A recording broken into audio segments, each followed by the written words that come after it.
Welcome, ladies and gentlemen, to the ProLingua Global podcast. My name is Gabriella Ferenci, and I run a language training company called ProLingua Global. In this podcast, I talk with business people who have had their fair share of intercultural experiences either in the corporate sector or when working for a small or a medium-sized business or as an entrepreneur or solopreneur. Now, in these interviews, you will hear them sharing their insights as to how understanding the language and culture of their partners, colleagues, or clients has benefited them or would have benefited them, their business relationships and their company. You are now listening to Season 1, Episode 4, where I'm speaking with Laszlo Badenszki, branch manager of Royal Brinkman Hungary. Royal Brinkman is a global company with headquarters in Holland, and they are one of the largest international horticultural suppliers in the world. So they do products, systems and services in the field of crop rotation, crop care, crop protection and disinfection.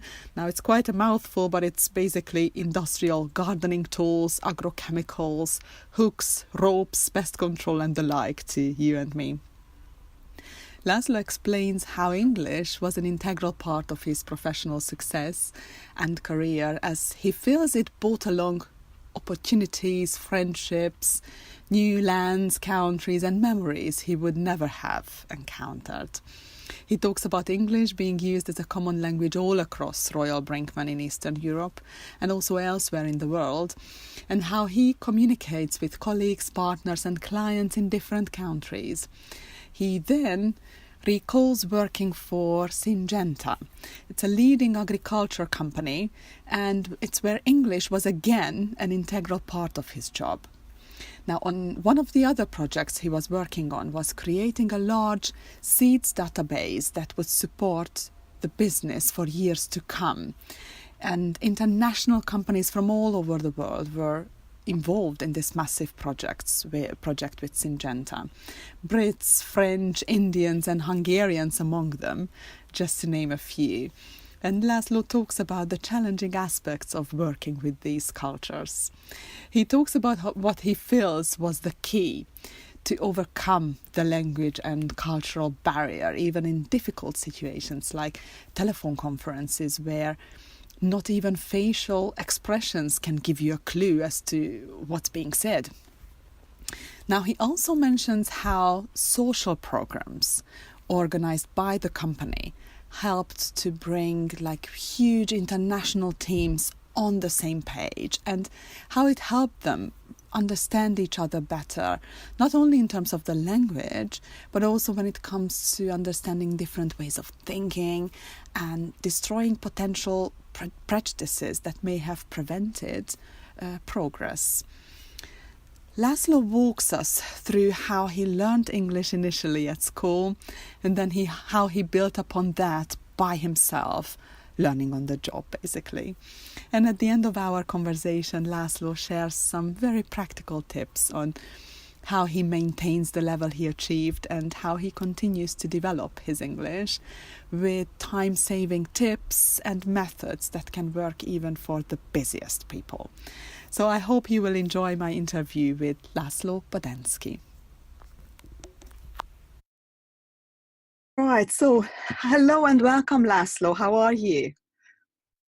Hi, I'm fine. Thank you. I'm pleased to have you on the show, and thank you very much for accepting my invitation to talk to us.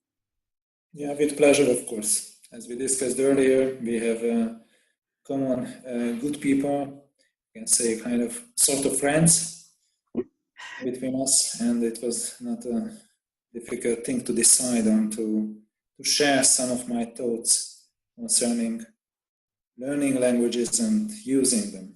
Indeed, that's the plan of our talk today. Now, as I mentioned in the introduction, you work for Royal Brinkman Hungary at the moment, and I would love you to explain what it is that you do now there. Yeah, it's basically Royal Brinkman is a global company with a headquarters in the Netherlands. My current job is so-called branch manager. meaning that I lead the 21 employees here, and we are responsible for sales of our goods and services in a given geography. So Hungary, former Yugoslavian countries, Romania, Bulgaria. So, and that's my team, what I have to lead, set direction, discuss with main customers. And basically, even if it is Eastern Europe, the common language in this particular part of Europe, where there are plenty of little nations, the common language with the customers is English, surprisingly. And no doubt that within the company, the language is English. So you keep in touch with the headquarters in Holland, in the Netherlands, in English, as well as with all the other countries that you deal with in terms of clients and customers. So it's all in English. Yeah, mostly yes. With certainly in this area, Hungary is the biggest market, so that's my mother tongue. So of course I communicate in Hungarian with the local clients. But in the foreign countries, it happens that we have local people, local employees who speak the local language. But the bigger customers more and more have people, specialists, technicians who speak reasonably good English, so it is not a problem to communicate in English to them. Of course, yeah, it's really interesting. And I also understand that you used to work for other companies where again you had to work with global teams. Exactly. So in fact, most of my years of work I spent in Syngenta, mostly in the vegetable seeds side, in completely various roles, from seed production till seed development, product development, sorry.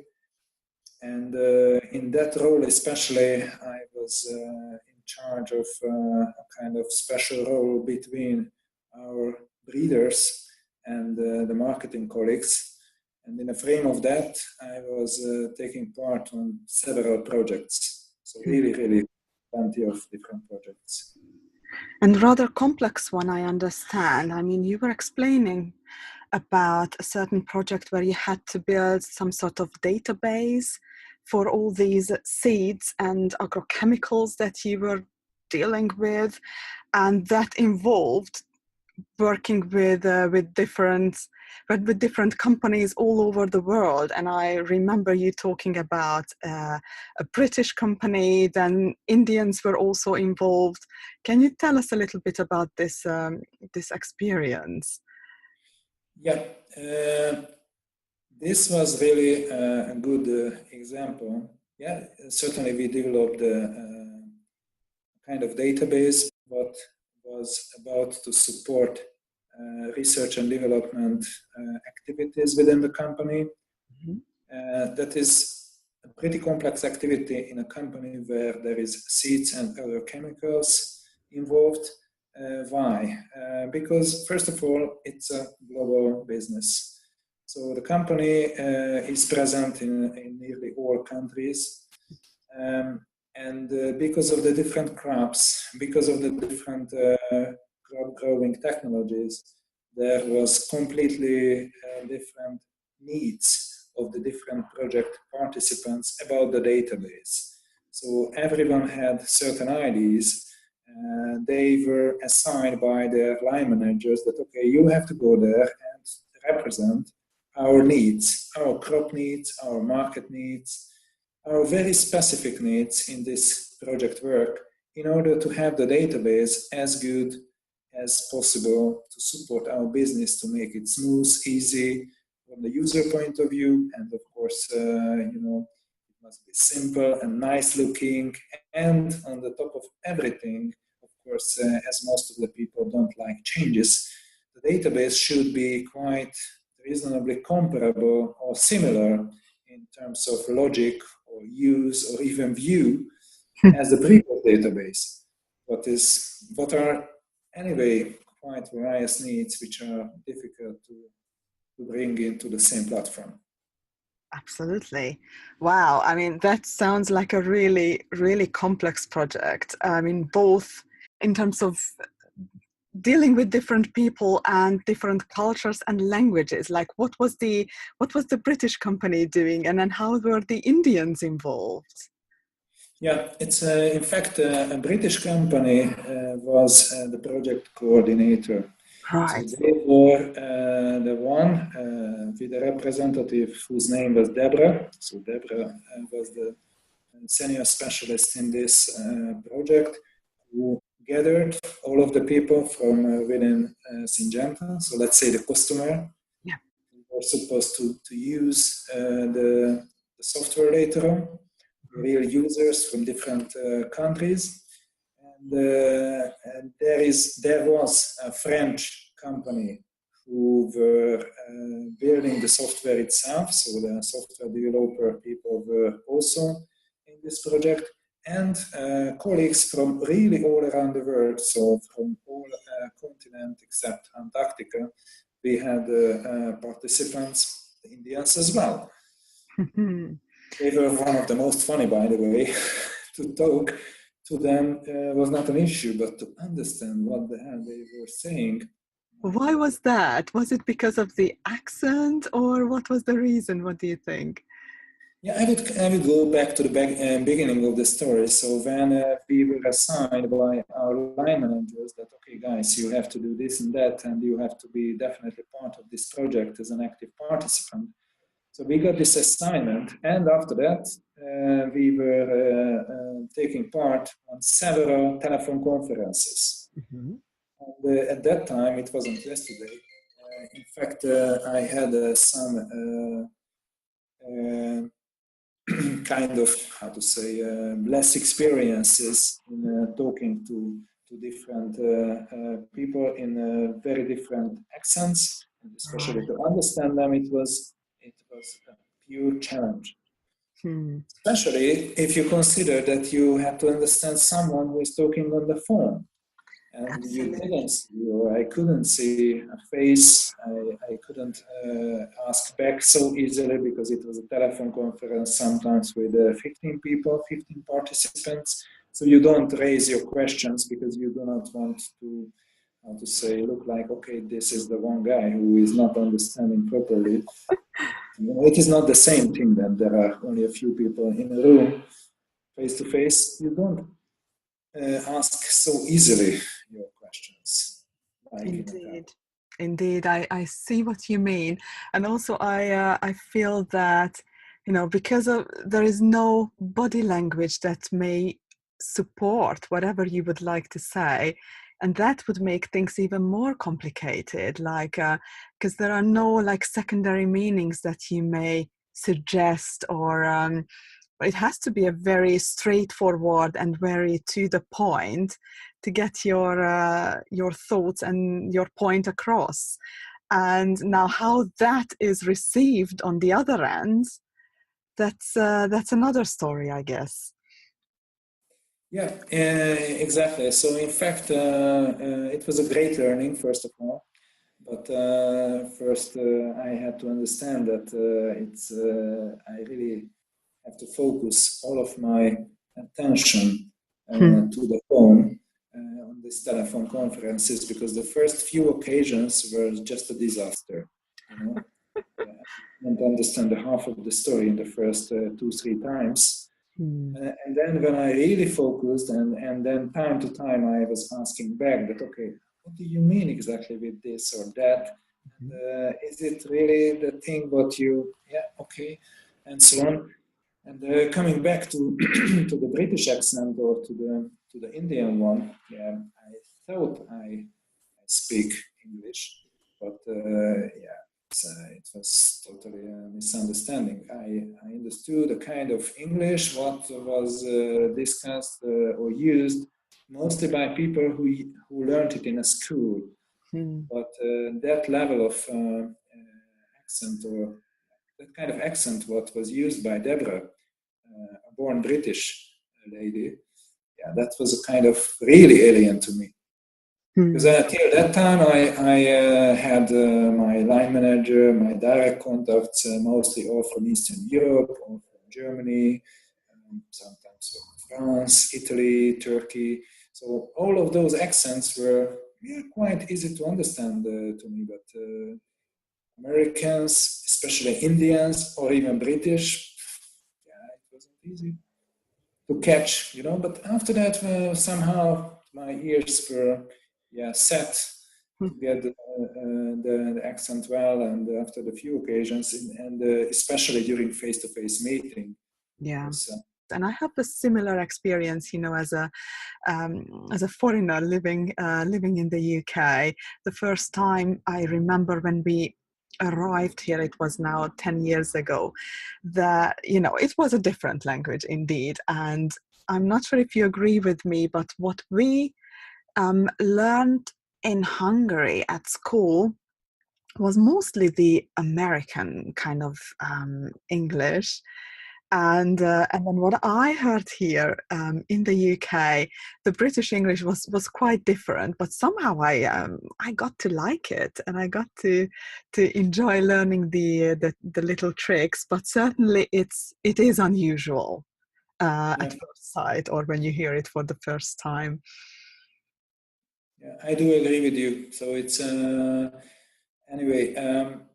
But the British English, I think it's a much more rich vocabulary, and different, certainly different than different, yeah. Learn in the school. Now let's go back to school then. I mean, or maybe not to school. I'm not sure where you learned English. Clearly, you speak fantastically and fluently, and I'm wondering how you got to this. You got to this stage. How did you start off the whole journey? Yeah, thanks for the compliment, even if it was not correct, but okay. In fact, I learned English mostly on a kind of autodidactic way, or I don't know.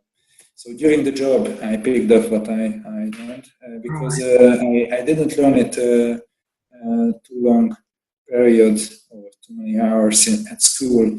In fact, just before getting the job, I spent my military service, and that was the time when I had enough spare time to learn English. Before that, I learned the Russian in the school because that was the obligation, at that time in Eastern Europe. And most of the English what I picked up was not in the school. I think I missed a point here, Laszlo. So you said most of the English that you picked up was not from school, but you learned you learned by yourself. Yeah, exactly. So it's all together what I spent at language schools in big groups. So not a kind of one teacher, one student relationship. In big groups of 10, 15 people, it was all together like 200 hours. Wow. That's not too much, I guess. And then the rest, you just picked up by yourself. Yeah, exactly. Especially at work, it's I have to understand colleagues. I had to take part in different kind of meetings, writing and reading emails, using databases, different kind of databases. In a multinational company, there is always plenty of databases. The bigger the company, the more databases are. Of course. So it's there are plenty of opportunities where you can enrich your vocabulary in a foreign company. And of course, I had to travel a lot. So there was a time in my career when I spent about 30-40% of my working days abroad, not in a short period, but for years. And that was the way to pick up the language. I mean, that's really like inspirational. So basically what I'm hearing is that you had perhaps you picked up the basics when doing this 200-hour course with other course participants, but then you learned what you really needed on the job by yourself, by reading emails, by traveling, being immersed by the language, talking to people. But I mean, it's not that easy. I mean, it sounds really easy now listening to you. But what would you say to those listening to us and thinking that's just incredible and borderline impossible? Like, how do you do that? I mean, just learning, like reading emails, that doesn't necessarily involve you being able to talk to people and have the bravery and the courage to get out there and speak, even though you know that, perhaps you're not speaking perfectly. So I'm not letting you to get away with this. Explain a bit more about, like, how did you approach this whole thing, and how were you so brave? Come on. I think it is not about to be brave or not. I think it's first of all it helps when you are interested about other people. You are quite open and willing to learn, willing to understand. And I think that helped a lot during my entire life, that I'm quite curious about other people. I would like to know more. I like to learn overall. And that always helped me out in difficult conversations or debates as well. But you always have if you want to reach something. And that certainly keeps motivation on a high level, at least for me, that I want to understand. I want myself to be understood correctly, because that's the way we can proceed. We can move on. We can improve things. We can realize things together. If we are just talking but not understanding correctly, then we will not proceed, not even on our mother tongue. So therefore, that's what I put at first: attention and interest into other people, and then and this is, I think, it is not only a language issue, but overall kind of interest in others. So I don't know how to explain. Yeah, you really made me think. Like learning a language is. For you, it's kind of it's all about curiosity and wanting to understand another person, wanting to understand where they are coming from and why they think the way they think, maybe. And really interesting. Yeah, it's to learn. It's I think it's first you have to understand other people well in order to cooperate well. And in this kind of, just coming back to this project work example, what I started to talk about this database, to build this database, was like, I think it was pretty well organized, by the way, by Deborah, project coordinator or project leader, that she was taking care not only of gathering people to a nice place in England or where else we were, I think in Switzerland and Germany. So we were at various places during this project work. Face-to-face meetings were organized in hotels, reasonable, good quality places, I would say. So in order to have a good environment, which is anyway facilitating the good feeling in general, there were opportunities to express ourselves. Always a good introduction at the beginning. I remember for everyone, there was provided a few minutes of time to introduce ourselves. And there were heavy working hours, of course, long days to work on a project, but there was also another important thing taken care of, and that was a kind of very good social program organization by Deborah, in order to enjoy really, the life, not only working together, what can be really full of flow. That's not always the case. So sometimes you are feeling like, okay, I'm cutting the wood all the time. So you need to relax as well. And even this kind of relaxing period, so social program, that was very professionally organized. And I would assume that it contributed a lot to the efficiency of working together in the group, because when you can socialize with someone and meet them outside of work,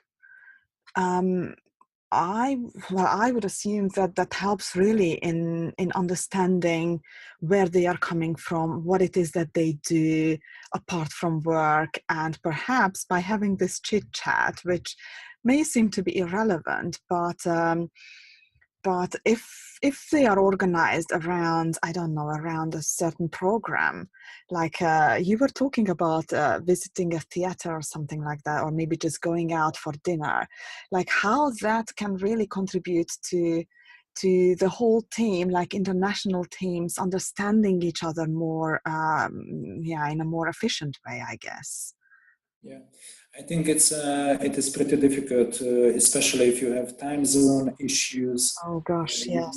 meet with people at the first time, and anyway, you are in front of a very long week, and and you know that also it's beside. This is a project work, so basically you do, or most of participants as well as me, we were busy with that beside our day-to-day job. So nothing was taken out of our day-to-day job. No one else was solving our day-to-day job, but we were, how to say, assigned with this project work with pleasure, of course, because it was also a nice thing most of the time, but not always. So there were very conflicting agendas time to time. Certainly, it caused some extra working hours to spend, and so on. But to make it much more easier and even fun, and to have the right balance of the day, this was organized by Deborah, this kind of social program. That what I want to highlight with that every time kind of routine is that people go to kind of restaurant, or bed, but somewhere.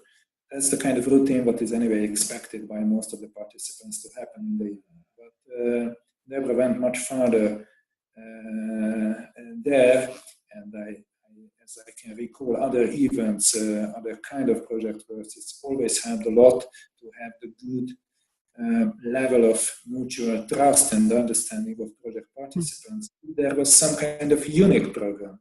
And certainly the thing what was unique in her organization was a kind of theater. We visited a theater, a kind of camera theater, a small one, really like about 150, people who watched the stage. Yeah. So it was kind of really small. And the program was just like kind of very light stuff with very easy, very entertaining, very funny program, which was not difficult to understand for foreigners who don't speak basically English like their mother tongue. And that was really stunning. I will never forget that because in itself already it was a surprise that she kept it like a secret. Okay, today we will have a secret program. Different. It is not like what you expect that we go to an English pub or we go to an English restaurant or so, or British restaurant, or anyway any kind of restaurant in England, but we go to a unique place. Right? What the hell it should be then? But it turned out extremely well. And what do you think? Like, and also the quality of the performance was nice. So. Of course. But how do you think this this helped you in? Well, you were talking about mutual trust and understanding, and how these sort of programs may be able to help, groups in which there are different languages and cultures. Playing along, but like, how did it? Can you tell us maybe just one example where you got to learn a person in a different light, thanks to these programs, and where you learned to trust them a bit better, or maybe you understood them better after that? Like, do you have a particular example that could be interesting to the listeners? Yeah, it's I can tell you one example. What I clearly can easily recall is that we were just sitting after this performance in the theater. We were just sitting beside each other with one of a project team member. She was a business analyst. We were making jokes between each other, the project participants who were coming from the business, let's say, with full capital letters from the business, you know. And there were people like who were supposed to help us in the process of building the database, coming to conclusions, translating our needs into tangible demands to the software developers, and they were core business analysts. And you know, we were making jokes about those people. Come on, they are just outsourced people. They are not so important. And anyway, they know nothing about our business, but we do, of course. So we were overly proud of ourselves and full of prejudices about the others who were not from the business. But then when after this theater story, we had a kind of nice and relaxed conversation with one of the business analysts. And then I put away my prejudices about them, and I just asked it, because I had a so good feeling after all of this performance that, okay, what's up with you, and why you end up working in your role as you do today, and so on and so on. And you know, after 3-4 questions, you learn that the other person is as good as yourself in what she is doing, and very motivated, very much willing to add value into the project work.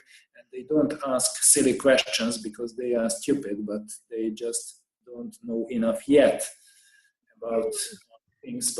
And you know, after a few weeks, after a few times of telephone conferences, and after the second meeting, it turned out that yes, indeed, those business analysts, first of all, they are as good and as important project members as all of us. And they are very good professionals in what they are doing. So it's somehow this kind of program helped a lot to open up and forget about the differences and the prejudice and differences what we have, and the imaginations and prejudices what we have about other people, and what is preventing us many times to just to ask what's up with you, how are you doing, and just to learn a little bit more from each other. A lot. Of course. Yeah, that's really nice and interesting to hear at the same time. Now, back to the language again. So what do you find right now? So you reached a certain level. Do you do anything particular to maintain it other than working with it and reading those emails and talking to people and customers? Do you do anything else to maintain maybe the level that you have reached, or you feel that it's enough to just work in it and use it? Yeah, I don't think it's enough. The current level is not enough, and it's never enough, because I think it is extremely important to learn more, because it's first of all, it makes me really upset when I don't understand something in a text, or when I hear someone talking and I don't understand it. So what I do extra is that when possible I watch movies in original languages in English.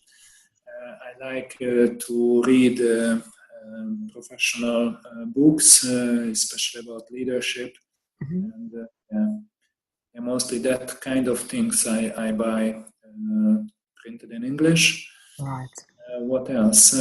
Sometimes I read also the news, or if I'm abroad, I see the CNBC or the BBC News or the CNN.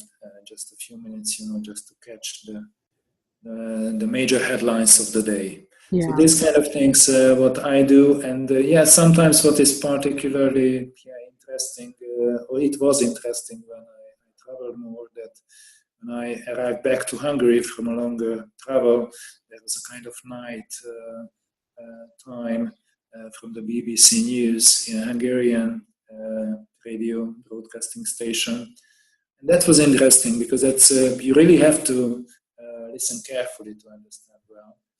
And that's good. When you're driving in the middle of the night, you want to stay awake, to listen something what needs quite a lot of attention. And anyway, the traffic is not so enormous during the night, so it is not distracting you too much from your driving.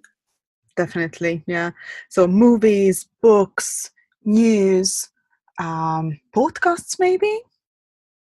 Yeah, lately, yes. But it's quite a fresh experience.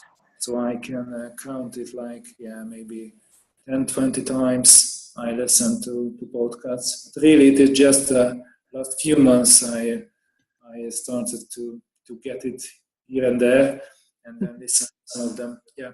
Yeah. This is very fresh for me. Mm-hmm. Yeah, I guess it's a relatively new technology in Hungary. Now, over here in the UK, I feel that people have been using podcasts for quite a while, but they were mostly I don't know. It wasn't necessarily about business, I think, but these days, business podcasts are getting more and more popular, and even on Spotify, which for me, I was really surprised to see that there is lots of really interesting business podcast, channels on Spotify, which I thought was all about music. So it's coming up more and more, and it's becoming really, really popular.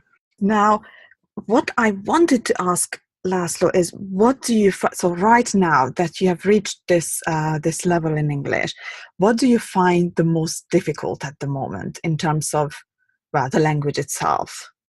Like, is it a particular grammar issue, or is it more about learning certain words or remembering certain phrases? Like, what's the biggest challenge, or just finding the time to read and listen and to maintain? Like, what's the most difficult bit?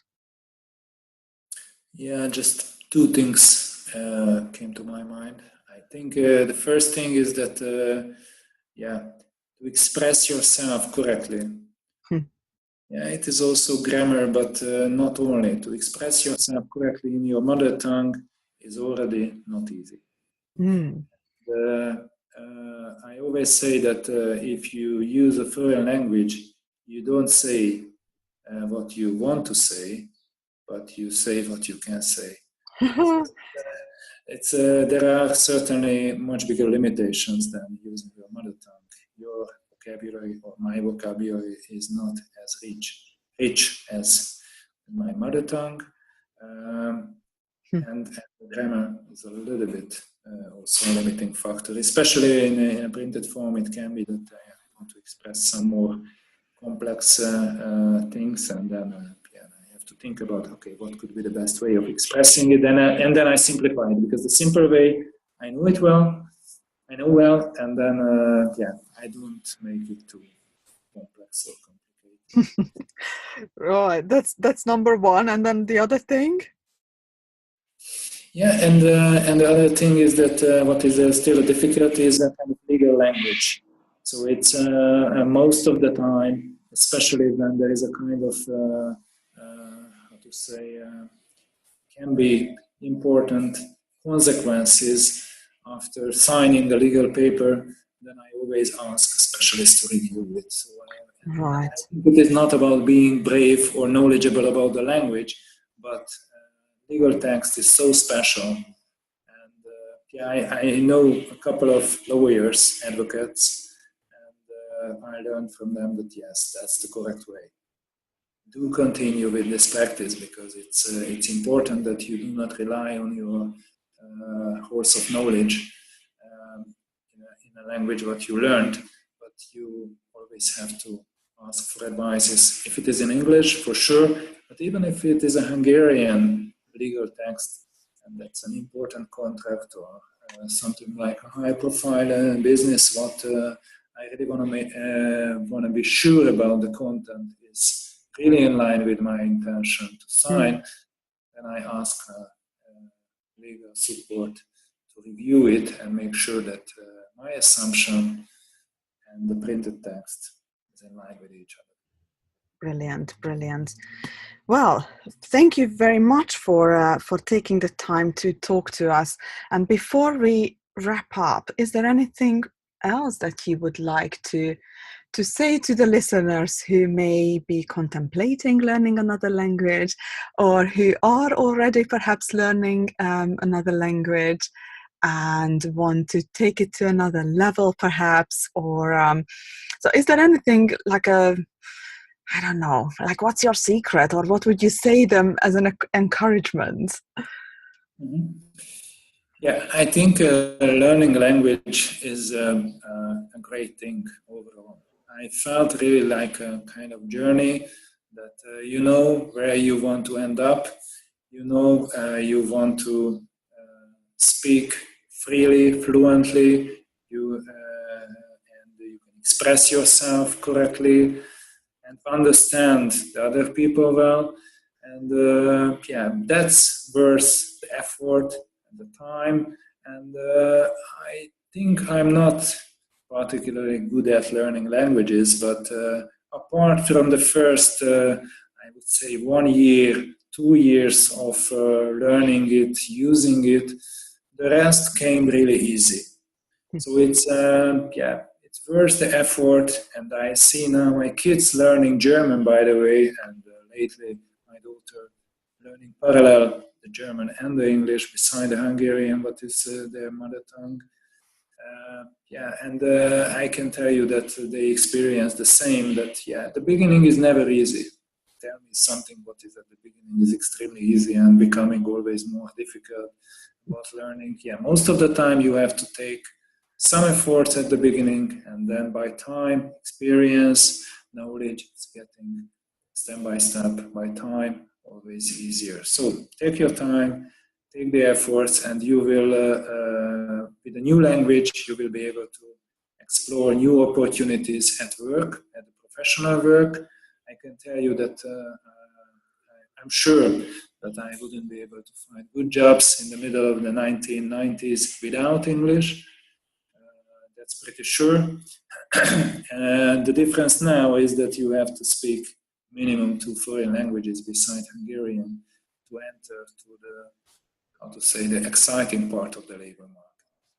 Wow. So that's it. So it was the effort. So I can advise everyone to learn languages because it brings professional opportunities, and besides that, a lot of private relationships, friendships, new places, new lands, countries to see, and that's all of giving you good memories for the other days when you don't have that many opportunities to explore. Yep, that's it. Well, I couldn't agree more. Thank you so much for sharing all this wisdom with us, and thank you for being so inspirational. And I'm wishing you, best of luck in your professional journey and in life. Thank you very much, Gabriela. Goodbye. Goodbye. I hope you enjoyed this conversation. Thank you very much for tuning into this episode. And if you would like to get in touch with Laszlo, you will find his contact details and links in the podcast notes. And finally, a couple of words about the sponsor of this podcast, ProLingua Global. We are a London-based boutique language training company, and we developed a unique 5-step language coaching program that is all about making the language learning process speedy, easy, and also enjoyable and highly effective. Therefore, we feel that it really meets the needs of busy executives and business people, and it's now available in numerous languages. Because what we realize is with the help of these programs, clients start to communicate more effectively and productively with foreign colleagues and partners. They feel more confident when speaking in the target language. They are able to follow conversations and talk freely in important situations. And they also learn to understand cultural nuances and implications. Natural conversations are at the core of the whole process, and that makes the whole experience very relaxed, very authentic and lifelike. And that is why the ProLingua Global Language Coaching suits really well for busy business people. Our typical clients work in the financial services industry. ProLingua Global's overall mission is to help strengthen international business and trade relationships and to directly contribute to British businesses becoming more successful in the short and long run. Now you can find out more on www.prolingua.global. My name is Gabriella Ferenci, and you can find me personally on Facebook, Twitter and LinkedIn, and on my personal website. Thank you very much for listening.